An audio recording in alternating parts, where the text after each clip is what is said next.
Hola a todos, espero que se encuentren muy bien, igual que sus familiares y amigues.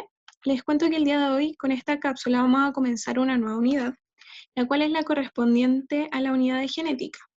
Esta unidad personalmente es mi preferida, sobre todo porque ahora último se le ha dado muchas más funcionalidades a esta rama de la biología, que es la genética. Así que tengo esperanzas que algunos de ustedes, los y las que les interese esto, puedan aportar en un futuro acerca del conocimiento de la genética que si bien es harto el conocimiento que ya está, falta mucho aún más por saber y investigar. Bueno, esta unidad la vamos a dividir en tres clases, donde la primera, como ustedes pueden ver acá, es la de herencia mendeliana. ¿Y por qué mendeliana? Porque, bueno, el caballero que ustedes ven acá es Mendel, y para conocer un poco de la historia de Mendel, les puedo contar que es un monje austriaco que superó varias adversidades, porque tuvo ciertas enfermedades físicas, ciertas enfermedades mentales, y además tuvo varios problemas económicos, pero aún así pudo salir adelante y generar las leyes de Mendel que lo posicionaron finalmente como el padre de la genética en el siglo XX. Sin embargo, cabe recalcar que sus estudios y la publicación de su paper fueron en el siglo XIX. Entonces, por eso de los 1890 todavía no se sabía mucho. Entonces, como que no entendían todavía sus estudios. Bueno, para empezar a hablar de los conceptos eh, más específicos de la genética, es necesario saber los más generales, ¿cierto? Y para esto quiero que detengan el video las veces que sea necesario para que entiendan estos conceptos básicos a cabalidad. Es súper importante. ¿Y por qué es súper importante? Porque si no entienden los conceptos básicos no van a entender todo lo que vamos a pasar a posterior. Así que los y las invito a leer la guía que está disponible para todos también en la plataforma y recordarles que esta cápsula solo va a tener algunos alcances más específicos y que es necesario que también ustedes puedan leer la guía que está en la plataforma. Entonces, el primer concepto que yo quiero que ustedes tengan claro es el de cariotipo. Y vamos a definir cariotipo como el conjunto de cromosomas de una célula, un individuo o una especie. Después, del proceso que ya vimos en unidades anteriores que tiene que ver con la unión de los pares de cromosomas idénticos, que es como lo que vemos en cada una de estas dos cariotipos. Ambos cariotipos que ven ustedes acá son del humano, las cuales están montados, sin embargo, por técnicas distintas. El que ustedes ven acá en blanco y negro es una técnica llamada de bandeo G, y el que ven acá, el de la derecha, está montado por Fitch. No indagaré en cómo se hacen estas técnicas, pero deben saber que se demora mucho tiempo en realizarlas, que el montaje en sí de estas pruebas es súper manual y básicamente como la persona que lo hace tiene que ir viendo las similitudes entre los cromosomas homólogos para ellos mismos cómo ir juntándolo y ir haciendo el cariotipo completo. Así que los y las invito a ver un poquito más acerca de estas técnicas. Acá hay otro concepto, bueno, hay varios conceptos, pero también está el de gen, que es definido como un segmento del ADN que codifica para una característica. En esta diapositiva, que es específicamente acá, vemos el gen correspondiente a la actina, que al ser leído, cierto, por una maquinaria nos permite finalmente poder codificar y generar proteína, en este caso de actina. Alelos son las posibilidades de expresión de un gen que puede ser dominante si enmascara al otro o recesivo si se expresa solo en organismos homocigotos. Estas posibilidades de expresión de un gen pueden ser 2, 3, 4 o incluso 50. Como por ejemplo en los sistemas sanguíneos, que tenemos una gran variabilidad de personas con distintos grupos. Bueno, como dije, pueden ser clasificados como dominantes, que se expresa siempre en estar en forma tanto homocigota como heterocigota, como, y bien dice acá nuevamente, porque enmascara al recesivo, o bien el alelo recesivo. Los locis, que es una ubicación definida dentro del cromosoma, y bueno, acá tenemos el ejemplo para que se entienda un poquito mejor, donde tenemos los bandeos, es cierto, las bandas del cromosoma, y acá tenemos una codificación específica para cada ubicación definida dentro del cromosoma, es decir, por cada loci. Acá vemos el cromosoma 19, que es el primer numerito que siempre sale en esta codificación. Luego la P o la Q nos va a indicar el brazo en el que está dispuesto. P es el brazo largo, Q es el brazo corto, y luego viene la codificación específica, el número finalmente específico que se le da a ese loci. Otro concepto que es importante y que ya vimos, ¿cierto? Es el de cromosoma, que es el material genético condensado en su mayor grado de condensación, que está formado por ciertas unidades de herencia. Y los cromosomas homólogos, que son un par de cromosomas que presentan la misma secuencia de genes, pero no necesariamente el mismo alelo. Cada uno de ellos es entregado por un progenitor, ¿cierto? Bueno, y acá hay algo súper importante que dice, pero que no son necesariamente los mismos alelos. Por ejemplo, acá, que vemos acá, tenemos unos cromosomas obtenidos por la técnica de bandeo G, donde sabemos que un cromosoma proviene de la madre y otro cromosoma proviene del padre. Y si bien ambos nos van a dar un gen con la información de, por ejemplo, no sé, el color de los ojos, no necesariamente la información alélica será la misma. Por ejemplo, mi mamá en este caso del color de ojos me dio la información alélica de tener los ojos cafés. Sin embargo, mi papá me dio la información génica de tener los ojos verdes. Y si bien van a estar ubicados en el mismo loci, perteneciente al mismo tipo de información, no va a ser la misma, porque no van a tener los mismos alelos. Espero que se haya entendido. Acá vamos a tener otra estructura que ya ustedes también me imagino que conocen, que es un cromosoma, donde tenemos las cromátidas, el telómero, que es el que ven acá en la puntita, y se ha visto en varias revistas científicas que su deterioro tendría la consecuencia directa con el envejecimiento de las personas, siendo por ende la hipótesis de todas estas investigaciones que efectivamente el telómero sería el causante de que los humanos envejezcamos. También acá encontramos los brazos cortos, los brazos largos, el cinetocoro, como vemos acá, y el centrómero. Siguiendo con el ejemplo de los ojos verde y café, mi papá, por ejemplo, me dio la información genética de tener los ojos café. Es decir, mis genes tienen esa información. Y la forma de expresar ese gen es a través de los ojos café. Por lo tanto, mi genotipo vendría siendo el conjunto de genes que identifican un individuo, mientras el fenotipo sería más bien la característica observable, que en este caso sería el color de ojos. Para hacerlo más, no sé si más complicado, pero llevarlo más a la vida real, acá hay un ejemplo de la leucemia mieloide crónica, y para yo tener leucemia mieloide crónica es necesario yo tener un genotipo específico, que en este caso es la fusión del gen BCR con el gen ABL. Estos normalmente sí se encuentran en nuestros cromosomas, pero no están juntos, no están fusionados.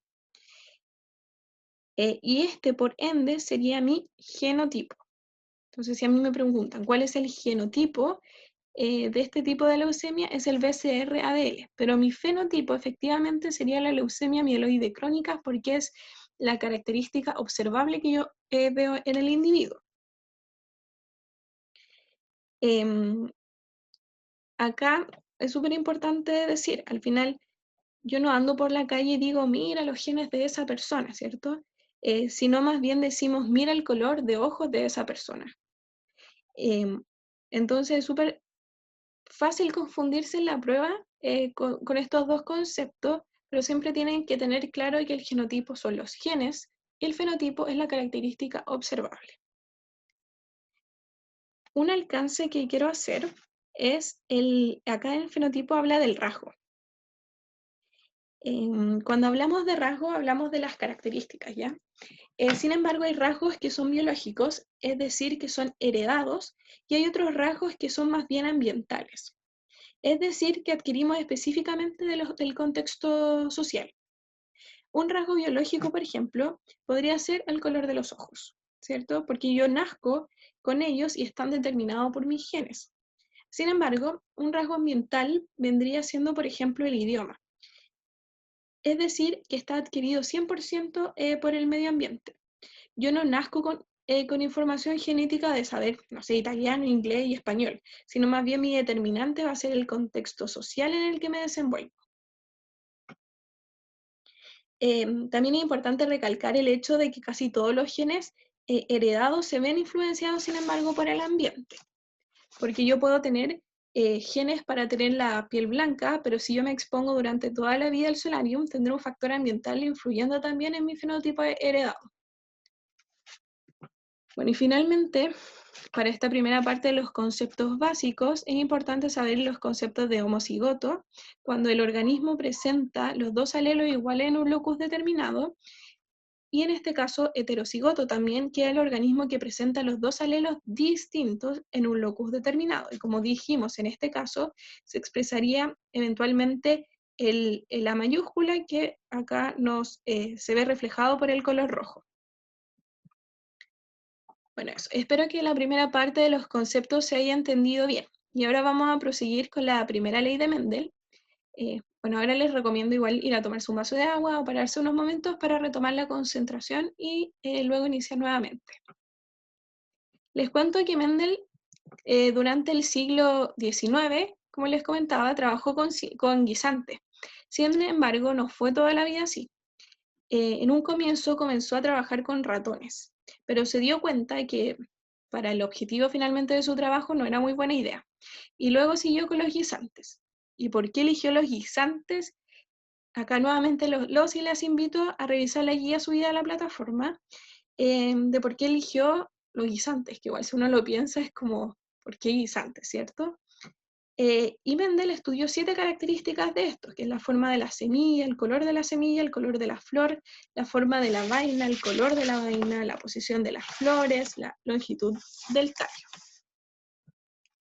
¿Y qué hizo Mendel? Cruzó guisantes puros para una característica, que es lo que vemos acá en P. En el ejemplo de esta diapositiva fue los guisantes de color amarillo que poseían el gen dominante, ¿cierto? Guisantes de color verde que poseen el rasgo recesivo. Ambos, como dije ya, son puros y por ende van a ser homocigotos. Al cruzarlos se dio cuenta que había una separación de los gametos, que es lo que vemos abajito. Pues la primera descendencia de este cruzo eran 100% heterocigotos. Es decir, tenían un gen dominante y un gen recesivo. Y al tener un gen dominante y un gen recesivo, el fenotipo, recordemos, el fenotipo y la característica observable van a ser amarillos.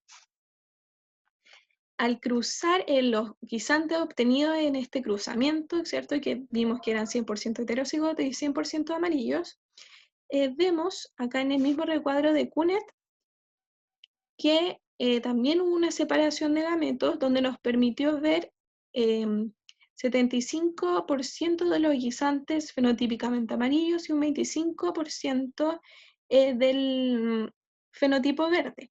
Sin embargo, si hablamos de genotipo, encontramos que hubo un 25% de homocigotos dominantes, 50% de heterocigotos y un 25% de homocigoto recesivo. ¿Cierto? ¿Qué concluyó Mendel finalmente después de hacer esto una millonada de veces? De verdad, lo hizo muchas, muchas veces.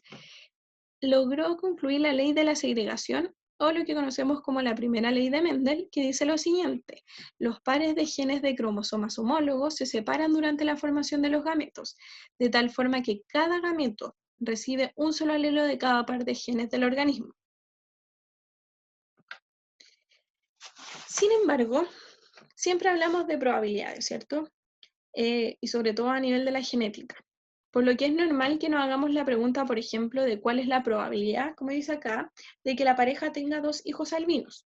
Y para esto, cuando nos hacemos este tipo de preguntas, primero tenemos que ver la enfermedad que nos están diciendo, o el rasgo que nos están diciendo, en este caso de los albinos, de los hijos albinos. Tenemos que saber que esto se expresa solamente en características recesivas, entonces es una enfermedad recesiva. Y para eso debemos usar las matemáticas. Perdón a la gente que no le gustan las matemáticas, pero es matemática básica. Podemos ir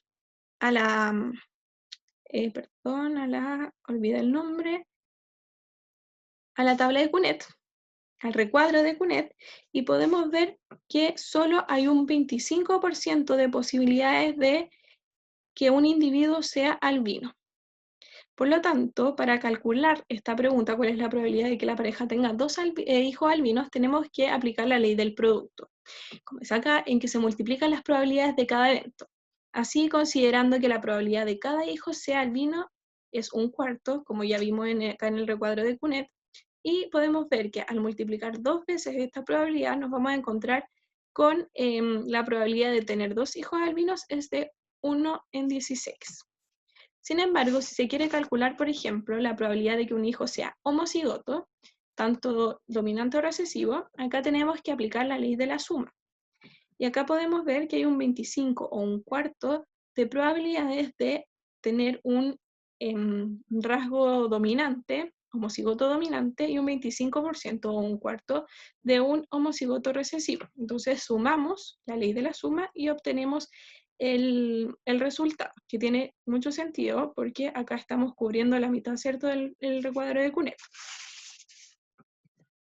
Otra cosa que también se puede preguntar es cuál es el genotipo del progenitor, sabiendo que mi descendencia, por ejemplo, es 100% amarilla.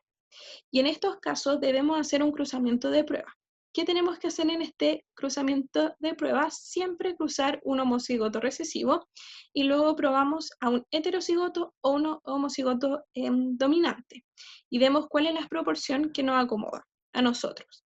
Como en este caso hice la pregunta de que el 100% de los individuos diera amarillo, en este caso, por lo tanto, el origen del progenitor debería ser homocigoto dominante. Sin embargo, si no hubiera salido, por ejemplo, que la descendencia era 50% verde y 50% amarillo, estaríamos más bien hablando de un heterocigoto. En este caso, vuelvo a recalcar, para los que todavía no entienden muy bien el recuadro de CUNET, siempre tenemos que separar los gametos de cada genotipo, de cada cierta información que nos dan. En este caso no sabemos, pero en este caso, como vimos que siempre se cruzaba con un gameto de padre recesivo, acá ponemos I y otra I. En este caso, como dieron 100% amarillos, era dominante, entonces habría que poner una I grande y otra I grande, porque las separamos. Acá lo mismo, gametos de padre recesivo, acá tenemos una I chiquitita, otra I chiquitita, porque las separamos estas dos I, y en este caso cruzamos con heterocigoto, entonces vendría siendo una I grande y una I pequeñita, y hacemos el cruzamiento. Este con esta va acá, este con este va acá. Cruzamos así, este con este va acá, y este con este va acá. Entonces cruzamos uno por uno. Entonces ahora vamos a resolver juntos este problema. La pregunta dice, en el tomate el color de la cáscara puede ser rojo o amarillo. Con planta de estos dos fenotipos se realizan los siguientes cruzamientos. La alternativa A de todo esto dice, en el cruzamiento 1, bueno, vamos a leer mejor la tabla primero. En el cruzamiento 1 vamos a tener que cruzamos un tomate rojo con otro tomate rojo, y la descendencia fue 61 tomates rojos. En el segundo caso, también cruzamos dos rojos, sin embargo hubo 47 rojos y 16 amarillas. En el tercer caso hubo una roja y una amarilla y dieron solo rojas. En el cuarto se cruzó una roja y una amarilla y hubieron 33 rojas y 36 amarillas. Y en el caso 5 hubo una amarilla con una amarilla y dio meramente amarilla. Entonces, con la información, por ejemplo, de proporciones, podemos ver enseguida, darnos cuenta que, por ejemplo, en el caso 2 nos está indicando que el rojo es efectivamente dominante porque está en mayor proporción y aparece este gen recesivo porque no estaban en los descendientes de forma más discreta, pero aparece en menor proporción. Esto es un buen ejemplo para saber finalmente que el rojo es el dominante y el amarillo es el recesivo, ¿cierto? Entonces ahora, le damos la alternativa. Dice, ¿cuál de las siguientes deducciones es correcta? La alternativa A dice, en el cruzamiento 1, ambos progenitores deben ser homocigotos. Como llegamos a esta conclusión de que el rojo eventualmente es el dominante, podríamos cruzar un homocigoto, por ejemplo, con un heterocigoto, y aún así nos estaría dando puras rojas. Los invito y las invito a revisar el recuadro de CUNET para que los prueben con sus propias manitos y así puedan adquirir mejor el conocimiento. Entonces descartamos esta posibilidad porque podría ser un homocigoto con un heterocigoto. En el caso 2 dice roja con roja, ambos progenitores serían heterocigotos, y acá efectivamente está en lo correcto, porque como vimos en el segundo cruzamiento de Mendel, de la primera ley de Mendel, necesitamos el alelo recesivo en ambos individuos, para que aparezca finalmente el rasgo recesivo, que en este caso sería en el amarillo. Entonces, si cruzamos dos heterocigotos, aparecería eventualmente una proporción aproximada de 3:1, donde el 75% vendría siendo rojos y el 25% amarillas. Esto no es exacto, porque estamos hablando de probabilidades. Yo puedo tener una probabilidad de 75% de que mis hijos sean rubios, sin embargo, tengo 4 hijos y los 4 me salieron rubios y no hubo ese 25% de un hijo moreno, por ejemplo. Son probabilidades, y las probabilidades no siempre ocurren. Recuérdenlo, aunque suene súper obvio, a veces en genética se nos olvida un poco ese concepto. Y bueno, ya que tenemos la alternativa correcta, resolvamos uno más, que por ejemplo la D dice en el cruzamiento 4 ambos progenitores son heterocigotos. Y bueno, acá dice roja por amarilla, 33 rojas y 36 amarillas. Esto ya no podría ser cierto porque los heterocigotos siempre expresan más el gen dominante, ¿cierto? Y acá tenemos el cruzamiento de un rojo con un amarillo, por ende lo descartamos enseguida. Acá el amarillo no tendría nada que ver porque estamos hablando, acá la alternativa te dice dos heterocigotos, entonces no se podría expresar el amarillo en caso de un heterocigoto. Entonces, como resolvimos en conjunto, la alternativa correcta en este caso es la alternativa B. Bueno, ahora sigamos con la segunda ley de Mendel, ya nos queda poquito. Ay, no, perdónenme, de todo corazón. Ya, ¿vieron que me queda poquito? Bueno, dice ahora que los alelos de un gen se distribuyen en los gametos en formas independientes con respecto a los alelos de otros genes. Es decir, en el caso de un híbrido, como vemos acá arribita, AA, B, D, que corresponde a un heterocigoto para dos características, vemos que los alelos del locus A y los del locus B se combinan, ¿cierto?, de forma independiente para formar 4 clases de gametos en igual proporción. Es importante recalcar que esta ley se cumple solo si los genes, como dice acá abajo, se encuentran en cromosomas distintos, porque si se encuentran en el mismo, tendría sentido que se heredaran por separado, ¿cierto? ¿Cómo obtenemos entonces los gametos? Tenemos este genotipo, ¿cierto? No sé si se ve mejor acá, sí. Donde tenemos la A grande y la A pequeña, y los combinamos ambas con ambos gametos B. Entonces, eventualmente vendría siendo, no sé si se ve las flechas, pero que sí, esta con la B grande, esta con la B chica, después la A pequeña con la B grande y la A pequeña con la B pequeña. Acá sale más gráfico, donde tenemos la A grande y la A pequeña, que es la separación de los gametos alélico de información A, y las combinamos con las posibilidades alélicas del gen B. ¿Cómo obtenemos entonces los gametos? Tenemos, ¿cierto?, estos genotipos, y ¿qué pasa? Si nos preguntan, por ejemplo, con mucho más, así como con A, B, C, D, E, F, sería difícil calcular la cantidad de gametos y además hacer estos recuadros de CUNET.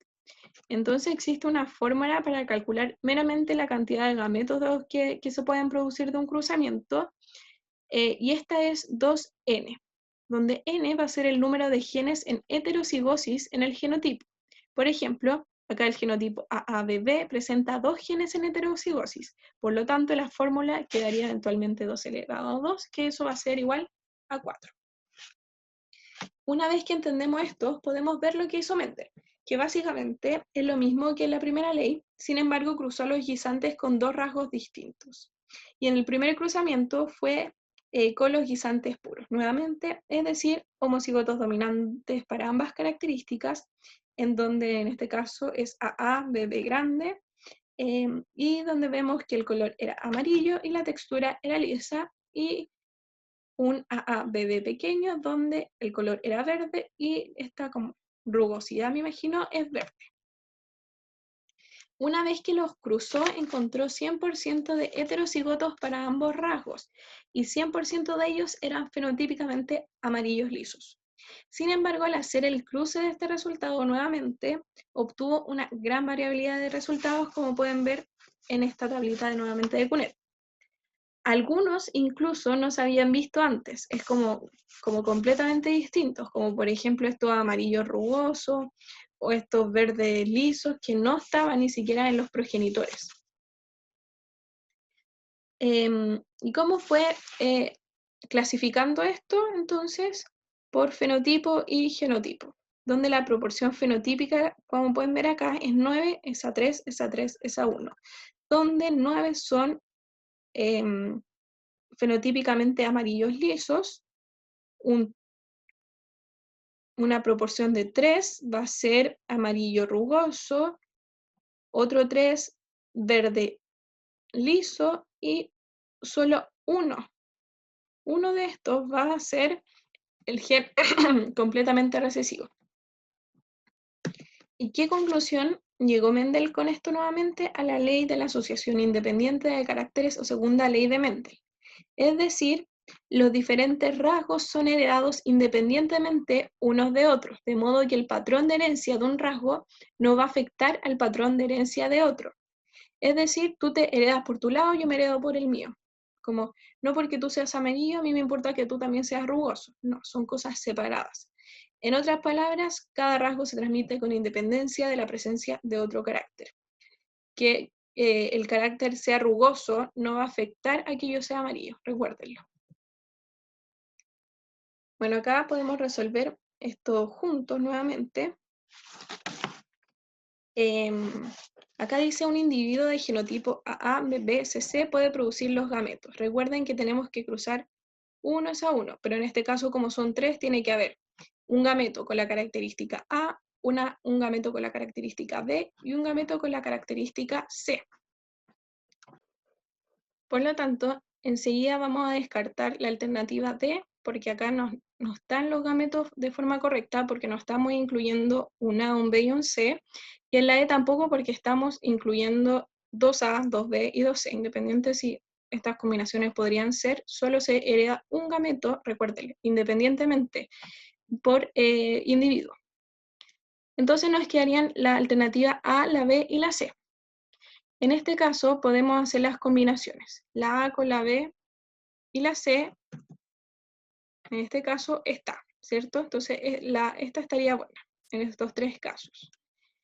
La A, la B y la C también podría ser, porque combinamos este alelo con este alelo y con este alelo y también nos daría.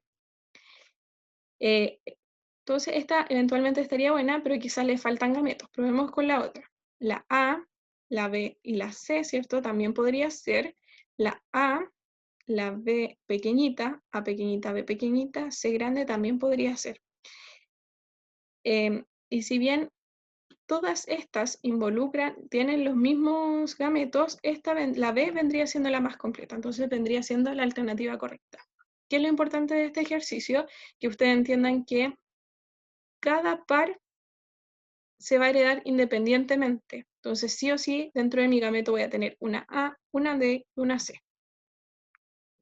Bueno, y para terminar, les quise hacer este gráfico, ¿cierto? Donde vemos que está como gran tópico la genética. La genética, ese es el estudio de los genes, y estos genes son las unidades de herencia. Los genes se pueden estudiar según los alelos, sus variantes, y finalmente se van a llamar alelos, los cuales pueden ser, como vimos, dominantes si enmascaran al otro alelo, o recesivos si solo se expresa cuando son homocigotos. Estos alelos provienen, finalmente se ubican también en los cromosomas homólogos, y los podemos encontrar en un locus específico. Recuerden, un loci específico, perdón. Se pueden presentar con mayor carga alélica o menor carga alélica. Es decir, sus dos alelos iguales son homocigotos o dos alelos distintos que son heterocigotos. La información se obtiene por los gametos, al separarse, ¿cierto? Para formar los gametos. Que por un lado se van a segregar, y es lo que describe finalmente la primera ley de Mendel, y también se van a asociar independientemente, que es lo que describe la segunda ley de Mendel. En caso de la primera ley de Mendel, hablamos de un solo rasgo en cuestión, y en la segunda ley de Mendel hablamos ya de dos o incluso más. Bueno, y esto sería la cápsula de hoy, solo para comentarles que la genética, bueno, esta diapositiva en general, está en momentos de la historia que está súper potente y súper avanzada también, como los que les comentaba en un principio de la cápsula. Por ejemplo, y es para que vean que se está usando mucho, y para motivarlos para que ustedes puedan ejercer sobre esta rama, hoy en día, al tener estas ubicaciones específicas de ciertos genes, que es lo que conocemos como locis, podemos ver que hay ciertos locis que tienen genes que producen, por ejemplo, malignidad, y por ende, enfermedades. Entonces lo que hizo un grupo de científicos es buscar la forma de adaptar el genoma humano, el ADN, y de esta forma evitar que alguien se enferme por susceptibilidad genética. Básicamente, este estudio lo que hace, esta investigación, es generar individuos perfectos, sin posibilidad de enfermarse por cosas que estaban descritas en el ADN, pero que fueron cambiados. La forma de hacerlo fue mediante una técnica de CRISP. Esto es ilegal, porque no es ético, como dice acá, trabajar porque se modifican los embriones. Entonces, hay acá como que sobrepasa, ¿cierto?, todos los límites de la bioética. Sin embargo, quiero que se imaginen si esto se pudiera realizar con libre albedrío finalmente. Sería una maquinaria de crear a bebés perfectos y a humanos perfectos, donde podríamos eventualmente moldar a nuestros y nuestra hija según lo que nosotros quisiéramos. Y con eso también perder toda la variabilidad, ¿cierto?, natural que nos brinda la vida. Y es fuerte. Bueno, acá hay más cosas que finalmente el futuro no alcanzó. Y estamos como jugando con fuego. Bueno, y si quieren saber más cosas de genética, hay un capítulo en Netflix de un documental que se llama En pocas palabras, que duran los capítulos solo 20 minutos, y uno es específicamente de genética, que si bien no habla de Mendel, porque lo conversaba en la clase algo más teórico, pero en el documental se habla mucho de ciertos avances y cosas sorprendentes que nos tiene la genética para ofrecer, y también los peligros que podrían aproximarse si se permiten ciertas, o sea, menos restricciones. Eso, chiquillos y chiquillas, espero que se haya entendido. Cualquier duda que les pueda surgir, les dejo mi correo. Y bueno, eso, espero que estén muy bien, y recuerden que si están en etapa de transición, por favor, no quiere decir que puedan salir siempre y no cuidarse, sino más bien se necesitan cuidar más, porque hay más peligro de contagio. Hay más susceptibilidad, ¿cierto?, de propagación del virus. Recuerde siempre que la responsabilidad de los cuidados no solo recaen en uno, sino que puede ser uno un ente de enfermedad y propagación del virus. Y eso. Les recuerdo que siempre tenemos que ser seres empáticos y cuidar a las personas que queremos y las que no también. Cuídense y cuiden su salud mental, y está bien a veces no sentirse bien o tan bien, pero siempre hay que intentar hacer las cosas que a uno le gustan y que se quieren hacer por la vida, como lo hizo Mendel, ¿cierto? Así que cuídense mucho y hasta la próxima cápsula.